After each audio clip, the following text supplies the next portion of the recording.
বাপরে বাপ, এই মহিলাটার সাহসটা দেখেন। মানে কিভাবে, মানে দুইটা পুরুষের মাঝখানে উনি একা মুখের ভিতরে মানে মরিচের গুঁড়া দিয়া সে স্বর্ণ চুরি করার চেষ্টা করছে। আচ্ছা, এখন যদি ওনারে সেই মরিচের গুঁড়া কেউ দিয়া দেয়, তাও আবার জায়গা মতো, তখন এই মহিলার কি হইবে? মানে আজকালকার চোরে না এত পরিমাণে সাহস, আল্লাহরে আল্লাহ দেখলে নিজেদেরই ভয় করে।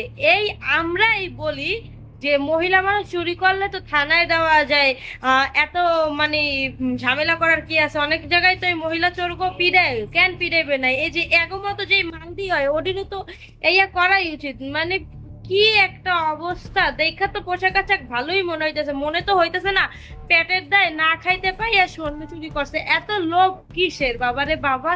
এই লোভের জন্যই মানুষ আসলে মরে। এই যে এখন এই মানুষ চারপাশ থেকে ধরতে মান সম্মান তো যাইবে যাবে, অবশ্য যে চুরি করতে এত আর মান সম্মান থাকে না।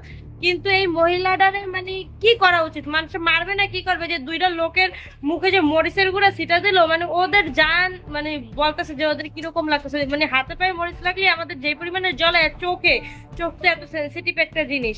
তো এই মহিলাটার কি করা উচিত? আপনাদের বিবেকে কি বলে যে কি করা উচিত? এত সাহস আর এত লোভ কিসের মানুষের, আল্লাহই জানে। এই 2 দিনের দুনিয়ায় এত লোভ! আল্লাহরে আল্লাহ মাফ করো।